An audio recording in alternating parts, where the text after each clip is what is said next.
Mas é muito só rápido. quem toca há muito tempo. Não, cara, quem tá tocando, quem tá começando, é interessante que já tem o instrumento ajustado, né? É interessante Sim, que já tenha um instrumento com altura de pestana, cavalete, tudo prontinho, que vai aumentar muito a qualidade, a velocidade de aprendizado, né? Mas hoje não se fala muito sim, disso. Então, até foi por isso que eu aceitei seu convite, cara. Eu falei, putz, a gente sim. precisa fazer esse A gente link.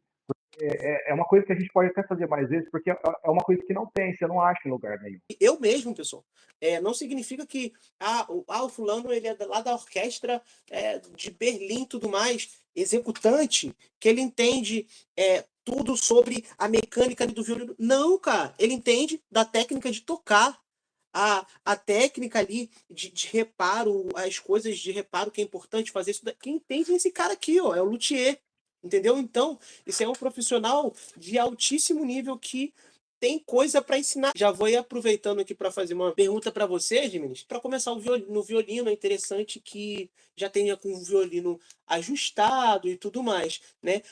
Me conta aí, eu sei de alguns, né, claro, e algumas pessoas sabem, mas tem gente aqui que não sabe de nenhum benefício. Quais são aí os principais benefícios que você acha que, poxa, o aluno ele comprou o violino, chegou o violino, comprou aquele violino zeradinho, foi lá na loja, pô, pagou lá uma grana no violino e chegou o violino zeradinho para ele. Quais são os benefícios de levar esse violino no luthier? Quais são as principais coisas que esse violino precisa para ele soar legal? Conta pra gente aí com a sua experiência aí. Olha, esse é um assunto que, se a gente for detalhar ele, vai a live inteira, tá? É um assunto, Sim, inclusive, sim, interessante. Primeiro, a gente tem que diferenciar. Hoje, no mercado, a gente tem, no mínimo, três tipos de instrumentos. São os instrumentos de fábrica, os sim, instrumentos de oficina e os instrumentos de autor, tá? Quando a gente fala de instrumento de oficina e instrumento de autor, a gente entende que já vem ajustado. Então, se você comprou um instrumento de oficina ou um instrumento de autor, provavelmente seu instrumento está ajustado. O de autor não tem como, né? Eu acredito que não é possível um autor vender o instrumento desajustado. Mas, sim, então, sim. a gente entende que já vem ajustado. Quando a gente fala de instrumento de fábrica, cara, instrumento de fábrica é uma grande linha de produção. Então, vem tudo desajustado. E com o intuito de deixar o instrumento mais em conta, mais barato, os acessórios que vêm no instrumento são acessórios de qualidade ruim. Então, o que, que a gente consegue fazer? Quando a gente compra um instrumento, vamos por exemplo, que é o instrumento mais simples que eu trabalho, tá? Mais simples que esse eu não trabalho, porque a qualidade é muito ruim. Mas eu não estou dizendo que o seu instrumento é ruim, viu, gente? Quem tem instrumento inferior a esse que eu estou falando, eu não estou falando que o seu instrumento é ruim. Eu costumo dizer aos meus clientes, aos meus alunos também, que o instrumento bom é um instrumento que a gente pode pagar. Então é isso aí, gente. Ex- Tá? exatamente, exatamente. Eu não posso Melhor ter ter um. o instrumento para começar a estudar e, se for necessário para frente, trocar, né, do que ficar 50 anos esperando juntar dinheiro para ter aquele Stradivarius, né? E é exatamente, isso é até um outro assunto que a gente pode falar daqui a pouco, você me lembra, que é quando trocar Sim, de instrumento. Muito interessante. Mas voltando ótimo, aqui, ótimo. no que precisa trocar, quando você compra um violino da Eagle, por exemplo, um VE 441, você compra ele, vai vir com um cavalete de madeira super ruim, horrível, geralmente é uma madeira Sim, muito um cavalete ruim. A medida do cavalete vai vir super alta, a curvatura vai vir errada, a pestana vai vir super alta, a alma provavelmente vai estar no lugar errado, não vai estar encaixada corretamente nas duas tampas, as distâncias de rabicho, estandarte, microafinador, vai vir tudo desajustado. E aí o aluno provavelmente vai ter dificuldade para afinar. Eu acho que todo mundo aí já pegou um instrumento que não consegue virar cravelha, ou o sim. instrumento que você afina, dá 2 minutinhos tocando, volta tudo as cordas. Gente, isso daí é falta de ajuste. Isso é falta de ajuste. No ajuste você corrige tudo isso aí. Então hoje que eu falo, por que, o aluno já deve começar estudando no instrumento ajustado? Por quê? Se você tem uma pestana muito alta, ou se você tem um cavalete muito alto, você vai ter dificuldade para apertar a corda. Vai chegar a hora que você pode falar melhor que eu isso aí depois, porque você é professor há Sim. muito tempo. Já. Na hora que você for estudar vibrato, você não vai conseguir focar no vibrato porque você está segurando, você está apertando, você está colocando força. E aí é nessa hora que, depois que me corrija se eu estiver errado, você Sim, quer não tá fazer um certo, vibrato, perfeito. você tem que estar com a mão livre. Se você está colocando força aqui para apertar a corda, entendeu? Isso eu não Tem estou que estar entrando nem na relaxado para o vibrato fluir, né? Exato, isso que eu não estou Perfeito. nem entrando na parte física ainda, que é a parte sonora. Então, na parte de conforto, primeira coisa, pestana desajustada, isso vai dificultar muito, principalmente para criança. A altura de cavalete. também vai dificultar muito, principalmente nas posições, né, na terceira, quarta, quinta, sexta posição, conforme você vai subindo. Se o cavalete estiver muito alto, você vai ter uma dificuldade muito grande, né? Curvatura, também curvatura. Tem aluno que não consegue tocar numa corda só, fica esbarrando. E às vezes fala, meu Deus, eu estudo, eu não consigo tocar, ele sempre esbarra. Às vezes a curvatura está errada, o seu cavalete está muito reto.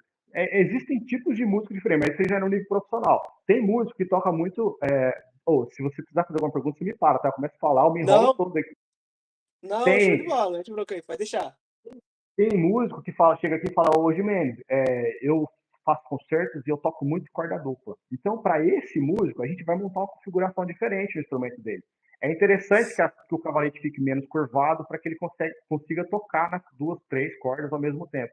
Agora, para o músico comum, tem que ter uma boa curvatura, tem que ter um cavalete com o pezinho bem assentado na tampa, a alma tem que estar na distância correta. E aí é um outro assunto. Existem padrões de luthieria, padrões de ajuste, mas cada instrumento tem a sua medida. Isso que é legal. Cara, ajustar um instrumento é maravilhoso. Não é tipo assim, vou colocar aqui 1 milímetro, 2 milímetros, 3 milímetros atrás do cavalete, vou fazer a curvatura tal e vou entregar para o cliente. Não, você vai fazer isso, você vai tocar, você vai sentir o instrumento, vai ajustar um pouquinho para frente, vai sentir, não ficou bom, volta para trás de novo. É isso que é ajuste, entendeu? Então, o principal benefício para quem está iniciando, não tem um violino muito bom, mas eu quero ajustar. Você precisa ajustar porque você vai ter um conforto, mas um conforto que você vai ficar gostoso você estudar, tá? Fora que o som vai melhorar, né? E aí você vai ter muito mais vontade de estudar também, né? Perfeito, perfeito. Isso que você fala do conforto, eu vejo isso assim na prática, que eu vejo que quando alguns alunos pegam um violino, né, zerado, poxa, chega, cara, é uma dificuldade. E aí muitas vezes eu até peço para o aluno, poxa, compra uma outra corda melhor ali. Eu aproveito, assim, claro que eu não sou especialista nisso, mas eu aproveito. A única coisa que eu faço ali, eu dou uma raspadinha no cavalete do aluno, mas não é nem de perto como comparar com o trabalho de um profissional, né, como o luthier, que vai colocar de acordo com aquilo que você falou. Cada instrumento vai ter a sua altura de cavalete. Eu pego um padrão aqui só para o cavalete não ficar aquele negócio gigante lá em cima. Pego um que eu tenho aqui, faço marcaçãozinha ali e baixo um pouquinho. O Leandro Gomes, fez uma pergunta aqui. Gimenez, qual a posição certa do cavalete e alma? Isso mais ou menos você até meio que já falou que violino tem uma posição, tem meio que uma... Não é um padrão universal que qualquer todo violino vai ser naquele lugar. Mas mesmo assim, dentro disso, existe mais ou menos uma ideia, mais ou menos, mais pra cá pro F, mais ou menos naquele tracinho das Fs, como que funciona isso? Olha, não sei nada de luthieria. Vamos supor que você seja um aluno, que eu seja um aluno. Não sei nada de luthieria, estou montando meu violino, não tenho como mandar agora para um profissional. O que eu vou fazer? Existe um padrão, mas esse padrão a gente tem que estudar ele para cada determinado instrumento. Não é que assim, não existe medida. Não, existe sim, existe medidas, existe padrões. Inclusive são baseados em livros de Stradivarius, de Guarneri, livros de grandes autores aí, tá? Sim. Hoje, sobre cavalete, eu até deixei o instrumento aqui para mostrar para vocês. Tá vendo esse risquinho do F? Sim. Esse risquinho aqui, ó, o cavalete tem que ficar nessa região aqui. Ele não pode ficar nem muito para frente e nem muito para trás, tá? Uma coisa que a gente tem que sempre prestar atenção é a distância que esse cavalete ele tá da alma, tá bom? Porque influencia muito na qualidade sonora. Então, vamos supor, a alma fica desse lado aqui. Se o cavalete está na linha certinho e a alma está embaixo do cavalete, isso não é interessante, tá? A alma não pode ficar embaixo do pezinho do cavalete, tá? A alma não pode ficar embaixo exato do pé do cavalete, não, é isso? Não entendi. Pode. É um assunto muito difícil de entrar, mas embaixo mesmo não pode, até porque ele pode gerar dano, pode gerar trinca, pode gerar uma tensão muito pesada na tampa de trás e na tampa de cima também. Então é interessante que ele fica aqui 2, 3 milímetros para trás, tá bom? Então esse é o padrão. O padrão seria colocar bem no risco do F, o cavalete, tá? Como tá esse aqui, ó. Tá bem no meio do risco. Sim. Entre dois Fs. Esse é um violino antigo, esse é um violino alemão, um Steiner, né? Então ele já é meio fora de padrão a construção dele por conta da antiguidade. E a alma fica um pouquinho para trás do pé do cavalete. Ela tem que ficar bem posicionada na direção do pezinho, então ficaria bem na direção do pezinho, só que um pouquinho para trás. Tá?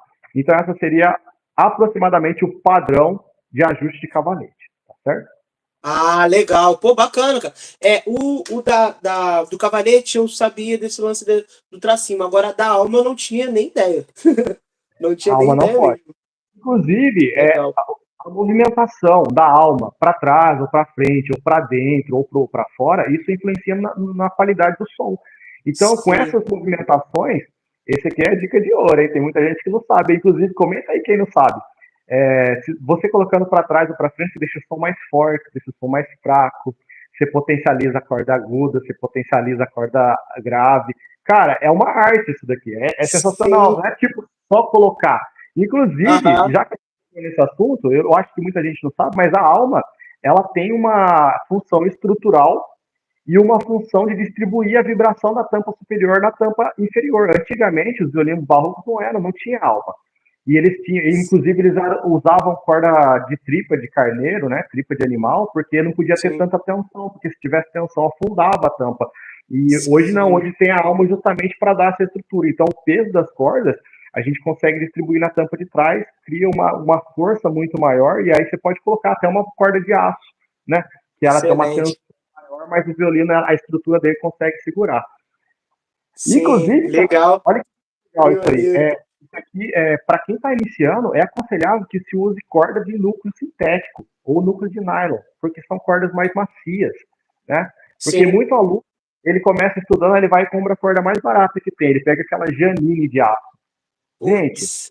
Ou até, acaba, até aquela dominante, né, com E no final, que caraca, aquilo exato. dali berra pra caramba, maluco, eu acho doideira. Além de ser uma qualidade horrível, a tensão dela é muito grande e prejudica. Aí o aluno vem no primeiro dia de aula já sai com um monte de risco no dedo, né? De corte da corda. Que Sim. daí aí junta violino mal ajustado, corda dura, som ruim, aí não tem como.